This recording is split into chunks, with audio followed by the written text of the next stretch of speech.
The United States of America has sent a strong message to Iran, with top officials signaling both openness to deal and readiness for escalation. Reacting to the ongoing war, Hegseth said President Donald Trump remains open to a deal with Iran, but warned if Tehran refuses, the war will continue with greater intensity. Hegseth asserted that Trump doesn't bluff or back down, adding that Washington is working hand in hand to secure an agreement.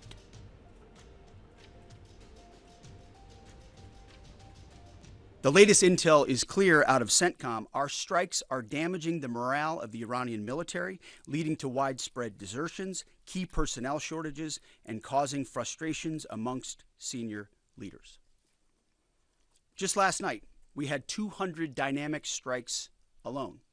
Dynamic strike is a strike where a pilot leaves, and during their flight, they get a new target set based on real-time intel given to them. A new launcher, a new location, a new troop formation. A dynamic target is one that changes while you're in the air because of improved intelligence. 200 dynamic strikes alone, in addition to the pre-planned targets. The video the president posted last night of Esfahan, an ammo depot struck by U.S. bombers. You see, you don't get to see many of those videos because, as a reminder, Iran has still shut off the internet to 99.9% of its population. But if Iran is wise, they will cut a deal. President Trump doesn't bluff, and he does not back down. You can ask Khomeini about that. The new Iranian regime should know that by now. This new regime, because regime change has occurred, should be wiser than the last. President Trump will make a deal. He is willing. And the terms of the deal are known to them. If Iran is not willing, then the United States War Department will continue with even more intensity. In a strong statement of confidence, Hegseth claimed that U.S. strikes are weakening Iran's military morale and that their leadership is under tremendous pressure. He also said that the balance of power is shifting, with the U.S. having more options while Iran's choices are narrowing. Backing this, top U.S. General Dan Caine revealed the scale of ongoing operations, stating that the U.S. has struck over 11,000 targets in past 30 days, including key manufacturing hubs, storage facilities, and research centers. Air defenders and aviators, as the Secretary talked about, remain vigilant, forming a shield to protect our forces and our partners, intercepting missiles and drones. Together, we continue to deliver precision strikes against key manufacturing nodes, component storage sites, research facilities deep within Iranian territory. And over the past 30 days, we've struck more than 11,000 targets.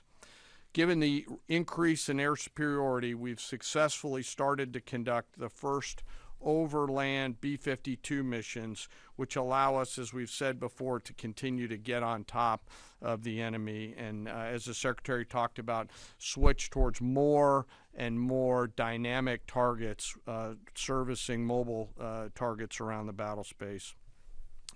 We've continued to do the work against Iran's missile, drone, and naval production facilities, and we continue the multi-domain pressure that we've talked about.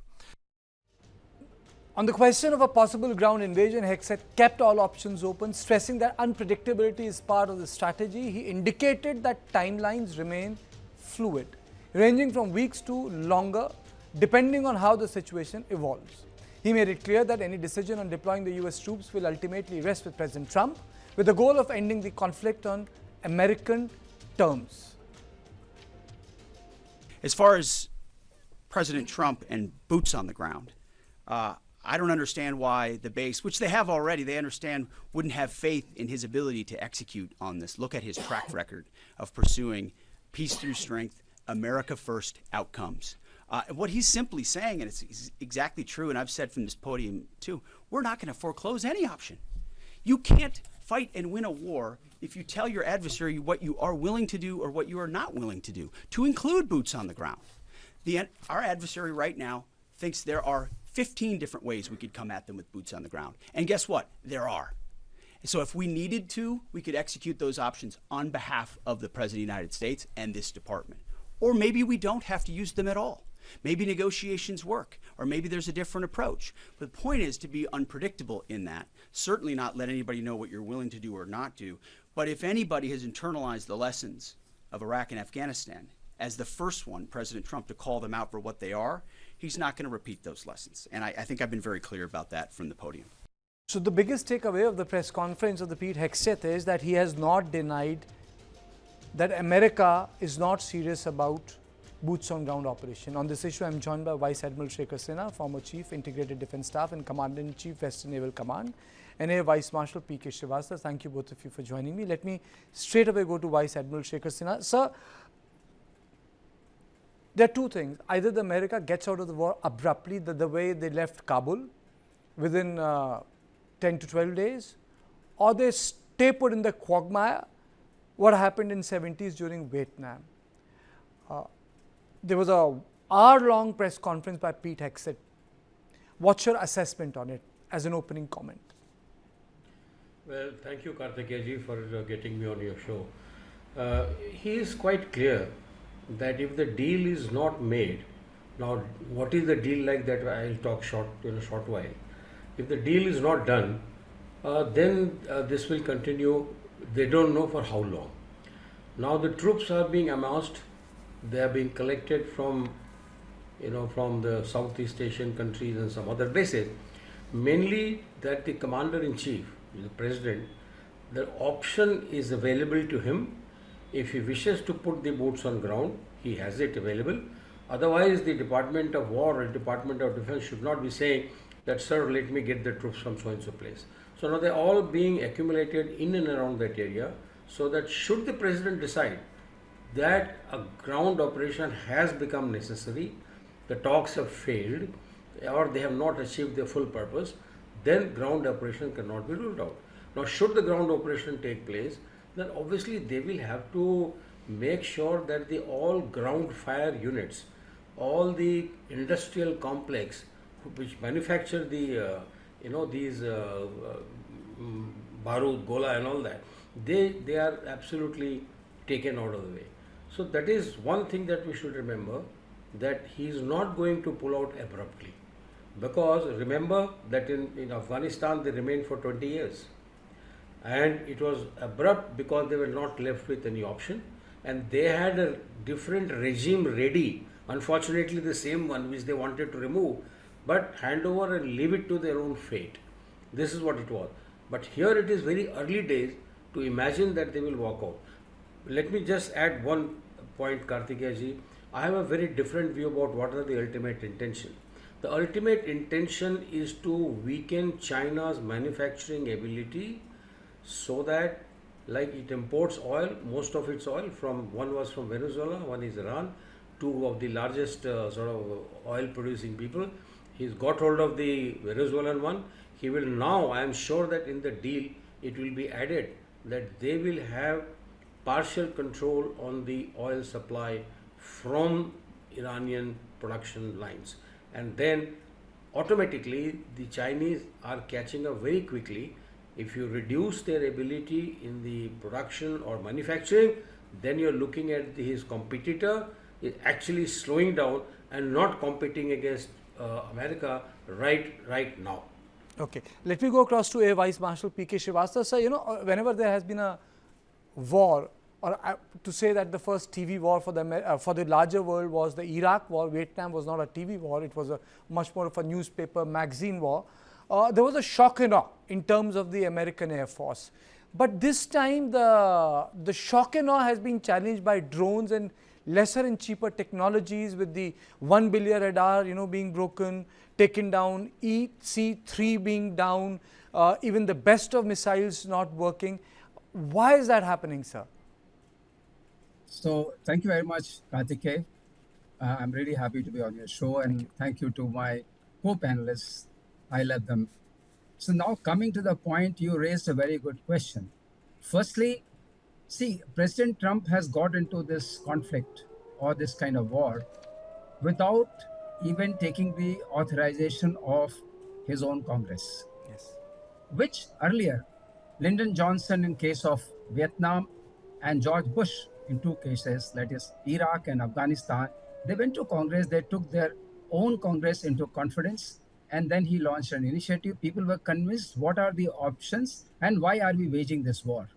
And if you take the little, recently we had some 300,000 places demonstrations, 8 million people participated, and that's a huge number. As far as US or American citizens are concerned, they are not aware why are we fighting this war. And his own counterintelligence officer has quit, saying that we were not threatened. His own chief of intelligence, Tulsi Gabbard, has said that there was no threat to America as such.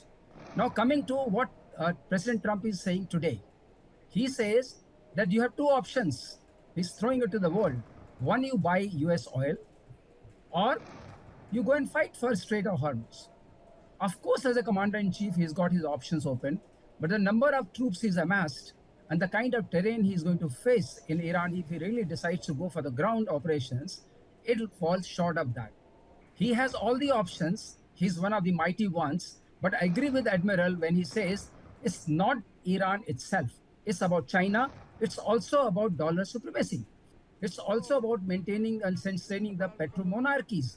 It's also about controlling the oil, gas, and whatever comes from any of the places he can control. Because once he also mentioned, it's straight up Trump.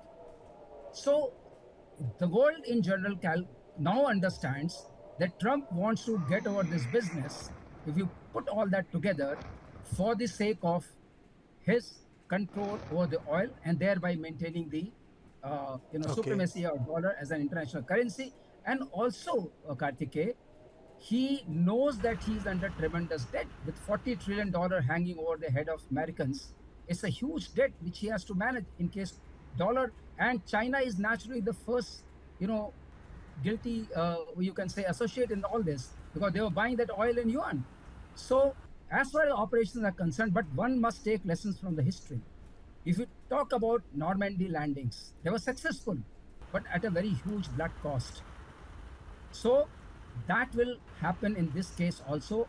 Admiral knows about it. We all know about it. When you do this kind of landing and the kind of terrain which is there to support them, you will be successful. But all these marine expeditionary forces are for specific tasks. They are not occupation forces. So there'll be a deficiency over there. President has to build up his options even more strongly. Of course, they are pressurizing. And when it comes to Pete Hegseth, you mentioned one thing. I really do not know whether he's talking like a strategist, because whenever he gives his speeches, it looks like a very excited infantry captain. He looks like that. He talks about we'll bomb into negotiations, we'll do this, we'll do that, we'll change our targets dynamically. Which targets you're changing dynamically? I'm from Air Force. All the targets you're hitting, they're already predefined. Nothing is moving over there. There's no Air Force, there's no Navy, everything's static. And you're hitting infrastructure. So what targets you're saying you're changing dynamically? Okay, that's for the sake of optics of his own constituency, it's okay. But in terms of military terms, there is a deficiency over there because there is a deficiency of aim. What you really want to achieve, people should know in general and understand. Okay, you can have the strategic ambiguity and all what that. people should know in general, sir, is that both Russians and the Americans have murdered Geneva Convention. You know what Russians have done in Ukraine and what Americans are doing there, they are actually murdering the Geneva Convention blatantly. Major General Rajan Kochar also joins me. Sir, do you think that the Trump will end up making a Churchillian mistake? Something which Churchill thought, that the trenches cannot move, so he wanted to connect the entire effort of the First World War of the British and the Allies from the southern part of the Asia, linking from the Sea of Aegean Sea to the Sea of Marmara to Bosphorus to the Black Sea. Do you think that Gallipoli sort of a mistake can be done by American army? Thank you, Kartikeya. I'll be. Forge teaches us to speak in brevity, so I'll just give you some crunch points. Okay. Let's not bring China into this conversation, because that's a very long, drawn-out strategy. Even after this war, China will remain relevant, and Iran is not going anywhere. So the point is that if Iran was being decimated, then possibly China would have been brought into the equation, but not right now. Yes. Secondly, I would like to draw your attention that Iran has taken approval of its parliament to ensure there's this tax which is going to be delivered or which has already started is going to be a permanent affair. So my question to everyone, including the viewers, to start pondering is, will Iran go back on this? No. And can America prevent this? No, again, another. So now, from Pete Hegseth, what I'm saying, he is a junior Trump in the making. He is speaking all the right lines because he does not want to get sacked. Because in case this entire operation is going to be a failure, the way it is progressing, the first casualty is going to be Pete Hegseth. Let me tell you that. And please remember my words, because Trump has a penchant of sacking people who have not been able to deliver what he wanted to achieve. So now coming to the real question here, and I must compliment you that you have a panel of Army, Air Force and Navy, and let's not... That was the purpose, sir. Jal and- Thal Vayu. Yeah, and let us not denigrate the infantry captain, because the infantry captain has got much more intelligence than Pete Hegseth in any case. So, so I would... No, I completely agree with you. What this war has produced is a tax. I mean, the American wanted to create a free passage. Ultimately, the war has created a tax to benefit Iranians.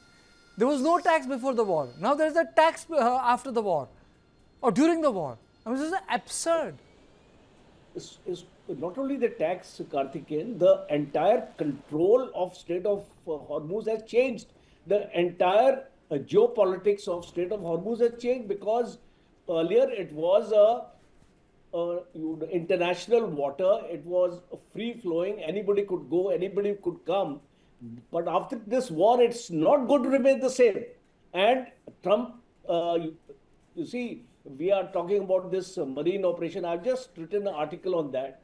It's not possible, and I agree with the Air Vice Marshal when he says that you cannot hold ground here at all. You may be able to capture this island. Yes, it is possible with the kind of technology and preponderance of this entire operation can take place, because the marine and the airborne forces specialize in these kind of operations. But you will not be able to retain it for even 7 days, I can say that. You know, there's So, also, sir, I'll come back to this. There's also one more thing. Let me just go across to Vice Admiral Shekhar Sinha. Sir, you know, I have been running all these photographs of the beauties, American beauties, you know, USS Gerald Ford, USS Abraham Lincoln. So all of them are absent. Can you just tell us, Mr. Sinha, why are these big naval guns absent from the Strait of Hormuz or the Gulf of Oman or the Persian Gulf? I mean, this is the firepower which the Americans have been projecting in last 100 years. Their 11, 12 aircraft carriers, $13 to $14 billion a piece, and they're nowhere to be seen. You see, the task which is remaining now doesn't call for an aircraft carrier to be very close to Gulf Straits of Hormuz. Whatever troops and aircraft were required, most of them have been disembarked in the West Asian, the basin. The second point is that right now the aircraft carriers are only acting as a command platform from where they are directing the entire warfare. And as I said, that earlier on some channel, that there are different kind of ships required in that area, which is a minesweeper, mine hunter, airborne assault groups. So they are all there, very close by. Aircraft carriers normally withdraw after the initial shock and awe, which they have done. They have shocked Iran, they have pulverized as far as the entire maritime air power has been used, because by then the land-based flying was a little bit further away, not required at that time. So I think that the requirement of an aircraft carrier to remain in the vicinity, they would have pulled out to about 500-600 kilometers, which is not a very fat lot for an aircraft carrier really. And from there they are directing the warfare, because the commander of the entire task force must be on board. And the CENTCOM people who are in the land-based command headquarters they are sitting in the CENTCOM office in Bahrain. So I think it is a combination, and they don't have a problem about. Now you see that in spite of they having withdrawn, the bombing in Iran is going on.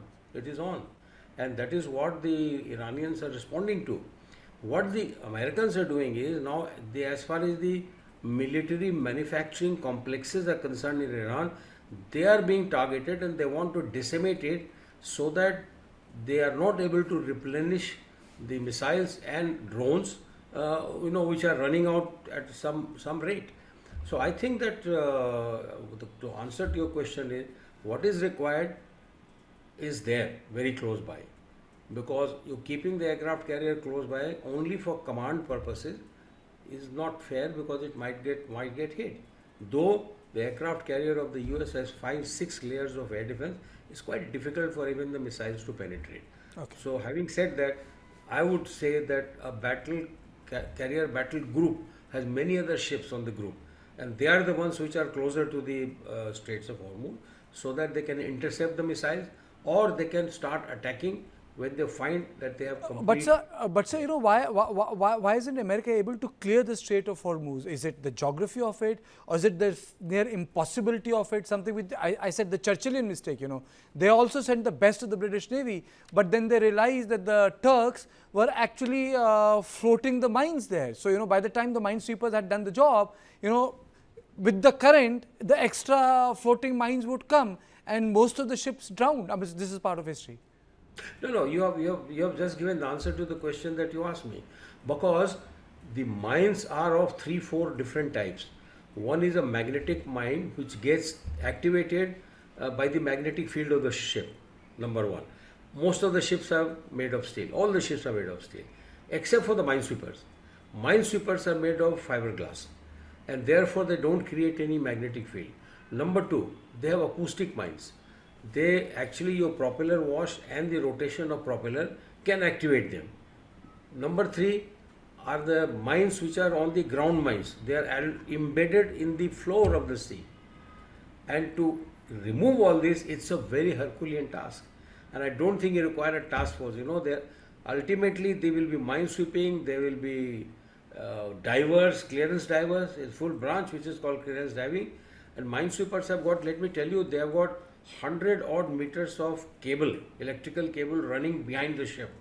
Okay. And when the ship passes that area, they put very high energy electric current, and that electric current actually produces magnetism which goes and activates these mines. So mines will actually explode, but it will be quite far behind the ship. So this is the process which, not only that, at the end of it, people who have laid the mine, they will only be able to declare that where all they have laid, and have we cleared it completely or not. So it's a very long process. So I would think that it's not very easy. Okay. Air Vice Marshal, Mr. Srivastava, my question to you is, what part of asymmetry in this warfare, in context of Iran, is working against America? They have better weapons, latest weapons, more tech, more firepower, but even then, they have not been able to stop all the attacks. The bases have been attacked, the radars have been attacked, and Iranians have been able to fire thousands of missiles on UAE. But I was just going through data. There are 100 or 150 missiles. They have been able to fire more than 1,000 missiles on UAE itself. Then this is apart from, sir, drone attacks. So Kartikeya, is very well known that Iran was getting itself ready for this kind of day. They knew that this will happen sooner or later. So they were preparing for this for decades. And they concentrated on two kinds of, missions. One is missiles of all levels, all velocity kind of spectrum, and all ranges, and hypersonic, subsonic, supersonic. So they first made them, and they knew that they'll run short of launchers. So they also prepared for launchers. They also went under the two mountains range which they have. So they have dug deeper, that even if bombs like GBU-57 are dropped over them, they are not decimated completely. They have a good store for them. And in the initial days of the war, they also declared that we are using first the missiles which are not of so good category. So they did that weight game, and they kept on responding. They knew that their only way in this asymmetric warfare is to endure. If they can endure the most powerful, adversary on planet Earth, and coupled with Israelis, it is the greatest force you are going to reckon with. So they never went into symmetric warfare.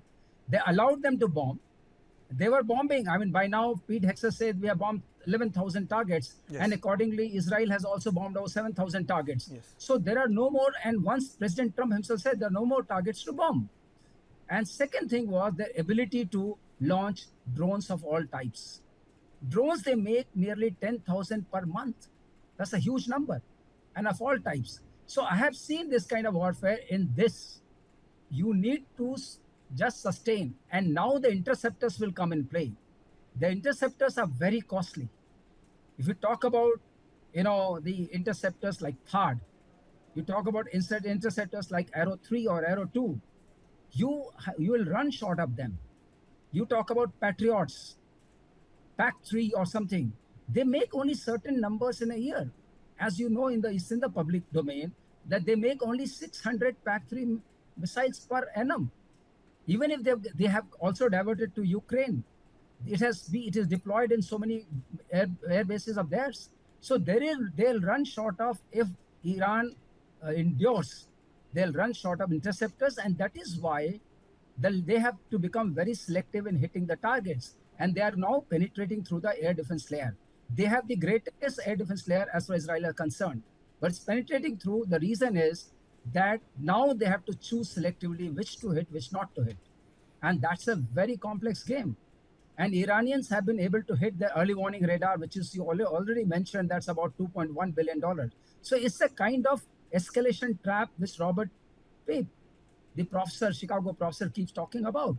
He says you get the initial success, you remove the leadership, now you feel confident about the bombing, but you cannot bomb the regime change.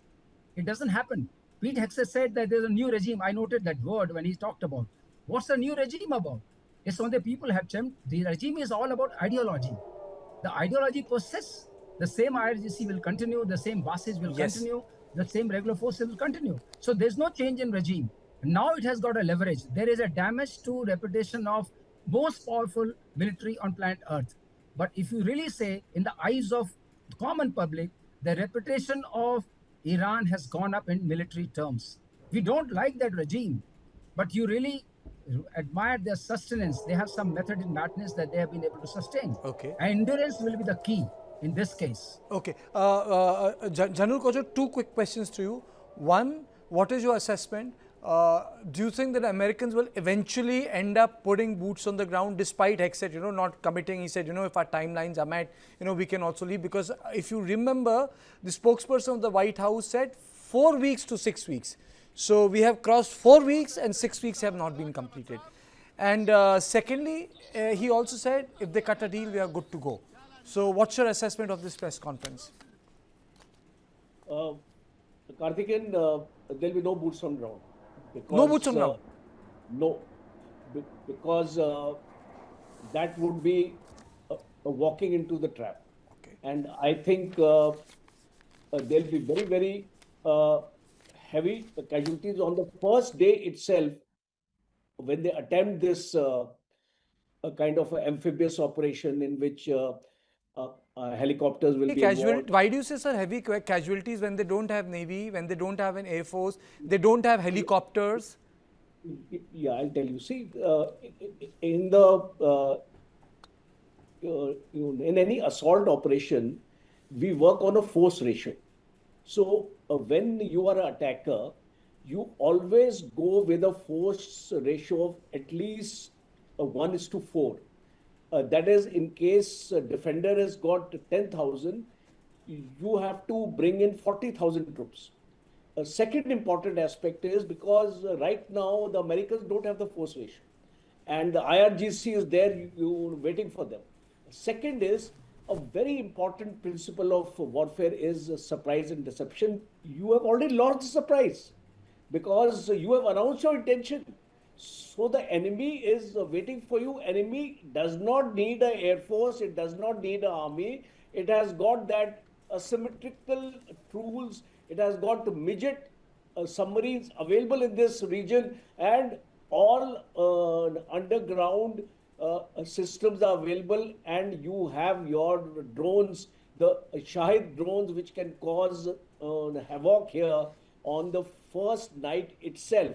So I think the very fact that the principles of war, because whenever you go for a war, surprise and deception are one of the most important aspects, which I think has been compromised. So you are saying, you are saying that the Americans, one, do not have the advantage of surprise, and secondly you are saying that if they go in, it will be very difficult to hold. Yes, it'll be difficult to hold because see, logistics plays a very important role. They are going to be self-contained for 15 to 30 days because that is the normal way a Marine will go or anybody will go, that he'll be self-contained for at least 20 to 30 days. And this self-containment depends on the type of terrain you have. Look at the islands. It has got no camouflage and concealment in the islands because the moment you go and deploy yourself, you will have to go on ground. You will have to create your own bunkers, your places to get inside, because the attack will happen in the night, and the moment daylight is there, you are exposed, your troops are exposed, and it will be very, very difficult to hide yourself on this island. So you see, all these factors have to be taken into account when you're planning an operation. Terrain aspect has to be seen, your logistics has to be seen, and your sustenance has to be seen. And most important is it's only 25 kilometers from your Zagros mountains by the crow of flight. And in case the artillery fire, because see, do not discount the artillery fire also being brought on. It's only 5 kilometers by 4 kilometers. Okay. The kind of devastation you can carry by your saturation attacks on this small piece of land. See, when we So do you think, is it possible, I need to close the show, but I really want to know it. I know it's an off-the-cuff question. Do Iranians have the capacity to launch a ground operation in Dubai, Abu Dhabi, just as a, as a shock to land their soldiers in Fujairah? Capability is there. It all depends upon the intent, because once you launch an operation inside, the same kind of parameters will apply to them also, because you are in a hostile area.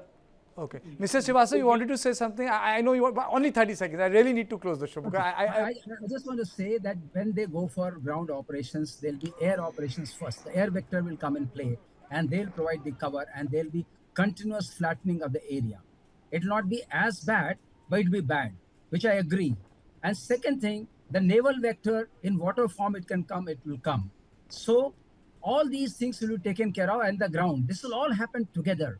And there are, today's technology and kind of force levels available, but the numbers are very insufficient. This is not the number. This can be a number to build up a threshold level, but this is not the number for the landing. You need, as I agree with General Kocher, you need lot of differential number. You need to be 4 to 5 times stronger, and you need to bring in more forces. And one more point, just MEUs are capable of carrying on a 60 days warfare of the logistics with their own country, but normally it is just 15 days. Okay. Just 15 days.